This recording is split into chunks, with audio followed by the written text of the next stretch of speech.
Hello les scorpions, j'espère que vous allez bien. On se retrouve aujourd'hui pour découvrir ensemble vos énergies sentimentales pour cette deuxième partie de l'année. Alors comme pour le premier semestre, on va regarder ce qui se passe mois par mois. Et pour rappel, il s'agit d'un tirage général, donc il ne pourra pas parler à tout le monde. Prenez simplement ce qui résonne pour vous. J'en profite pour faire un petit coucou à un scorpion, Justine, que j'embrasse bien fort. Et puis je vous invite aussi, si vous ne l'avez pas encore vu, à aller consulter la guidance du premier semestre. Elle se trouvera dans la même playlist que cette guidance-ci, donc vous aurez pas trop de mal, je pense, à la retrouver. Et je la mettrai aussi en vidéo liée à la fin de cette vidéo-ci pour que vous puissiez facilement y accéder. Donc on va commencer avec la carte qui se trouve ici, qui est la carte de l'éveil spirituel et qui provient de l'oracle des archives akashiques. C'est une carte qui parle de prise de conscience, d'éveil, d'évolution. Et pour moi, elle résume vraiment bien l'énergie de votre semestre. J'ai l'impression que en fait, vous allez prendre conscience de beaucoup de choses au fil de ces prochains mois. Pas forcément parce que votre situation va changer complètement, mais parce que vous allez commencer à regarder certaines expériences avec un regard différent. On va continuer avec les énergies au dos des jeux qui sont la reine de bâton et le 5 d'épée. La reine de bâton, c'est une carte qui nous parle de quelqu'un qui a confiance, qui a de l'assurance, qui a du charisme. Le 5 d'épée, lui, il parle de déception, de blessure, de remise en question.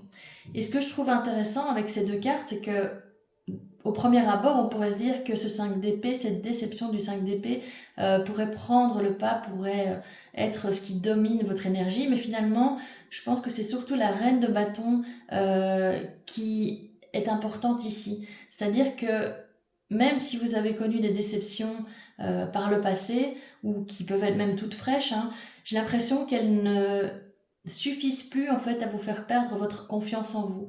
Peut-être qu'avant c'était le cas, mais on voit que maintenant il y a une forme d'évolution, quand même un changement chez vous, et que vous connaissez davantage votre valeur et que ça change beaucoup de choses dans votre manière de vivre vos relations. Alors on va continuer avec le mois de juillet et la justice qui est clarifiée par la reine d'épée.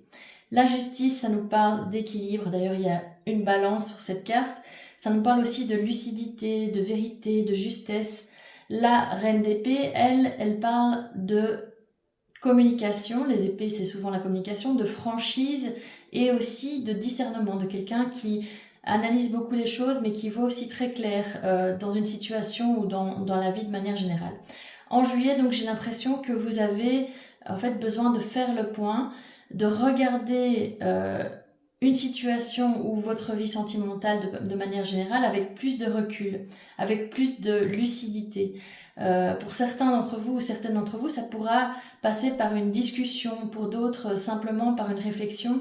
En tout cas, on sent que vous avez envie d'y voir plus clair avec cette double énergie de lucidité, d'analyse, de discernement, de communication, de franchise. Il y a vraiment cette idée de vouloir mettre les choses au clair.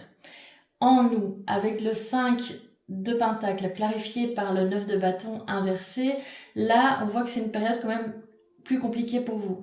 Il y a, avec ces 5 de bâton, une notion de manque, de solitude, de vulnérabilité, peut-être des peurs de l'abandon, du rejet qui refont surface. Avec ce 9 de bâton inversé, on voit aussi qu'il y a une grande fatigue, un découragement, une lassitude chez vous. Donc pour moi ici en nous, voilà, ça me paraît une période un peu plus compliquée, plus sensible. Il peut y avoir des situations qui vont vous décevoir ou qui vous ont déçu et en fait que les choses se réveillent en nous, qu'il y ait un sentiment de manque qui se réveille. Mais ce que je ressens surtout ici, c'est de la fatigue avec ce 9 de bâton inversé. On voit que vous avez vraiment tenu bon et que en nous, il y a une petite période de down. On sent que voilà, le côté un peu moins positif des choses revient à la surface, comme si en fait émotionnellement vous aviez besoin de souffler un peu.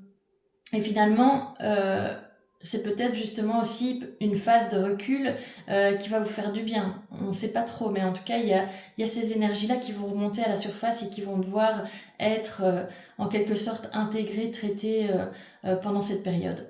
Ensuite, en septembre, on a l'empereur qui est clarifié par le cavalier de bâton. L'empereur, c'est une carte qui parle de stabilité, de maîtrise, de structure, parfois aussi de quelqu'un qui veut contrôler les choses. Le cavalier de bâton, lui, il parle d'action, de mouvement, d'élan. Les cavaliers, ils parlent souvent de mouvement parce que voilà, il y a cette notion avec les chevaux, etc., d'avancer. Donc, ces deux cartes ici pour septembre, qu'est-ce qu'elles nous disent? C'est qu'en septembre, j'ai vraiment le sentiment qu'il y a quelque chose qui repart. Avec cet empereur, vous reprenez en quelque sorte les rênes de votre vie, vous reprenez, vous redonnez une structure, un cadre à votre vie sentimentale.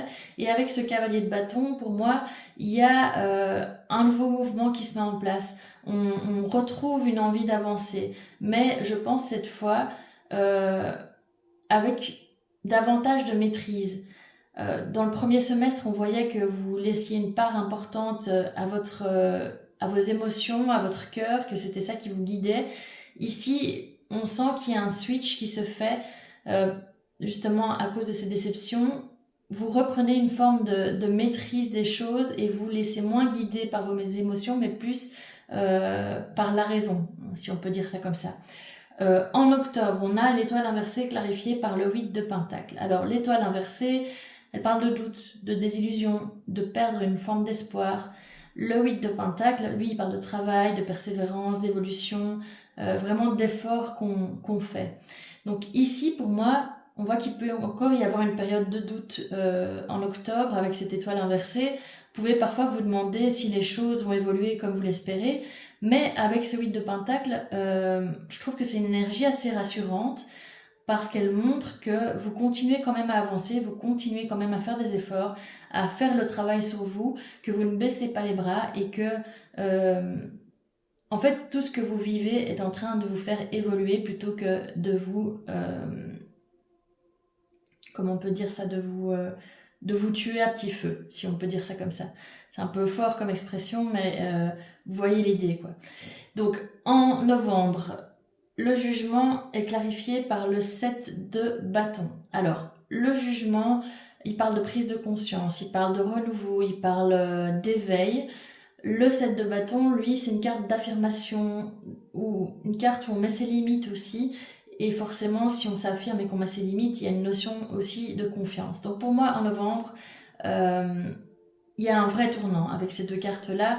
Déjà, il y a un éveil avec ce jugement, il y a une prise de conscience, vous comprenez certaines choses sur votre manière de vivre les relations ou sur une relation en particulier, et surtout, vous osez aussi davantage vous affirmer ce que vous ne voulez plus, mais aussi ce que vous voulez. Et ça, je trouve que c'est une belle évolution, et on voit vraiment qu'en novembre, c'est un cap en fait dans cette évolution. Enfin, en décembre, on a la force qui est clarifiée par le roi d'épée. La force, ça nous parle de courage, de maîtrise émotionnelle, euh, d'une forme de résilience aussi. Le roi d'épée, lui, il parle de discernement, de recul, d'objectivité. Comme la reine d'épée, c'est quelqu'un qui va analyser beaucoup les choses et qui va essayer de tirer les choses au clair. Donc, je trouve que ces deux cartes, elles terminent vraiment bien le semestre.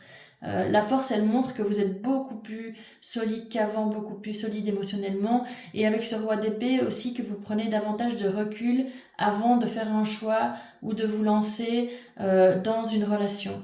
Il y a vraiment cette notion, comme je le disais précédemment, de moins se laisser guider par ses émotions. Je dis pas qu'on arrête totalement de se laisser guider par ses émotions, mais en tout cas, on se laisse moins guider par ses émotions et on reprend un peu plus le contrôle des choses, la maîtrise des choses pour ne plus justement se laisser avoir et se laisser prendre dans des histoires qui parfois peuvent nous faire plus de mal que de bien. Pour résumer ce tirage en quelques mots, j'ai vraiment l'impression que cette deuxième partie d'année, elle vous permet de gagner en maturité sur le plan émotionnel. D'ailleurs, je trouve qu'elle est dans la continuité du premier semestre. Vous restez quelqu'un qui fonctionne beaucoup avec le cœur, comme je le disais, mais au fil des mois, vous prenez davantage de recul sur ce que vous vivez. Même si il peut encore y avoir quelques déceptions ou quelques moments de doute, on dirait que ces déceptions ou ces doutes ne viennent plus prendre le contrôle de votre vie.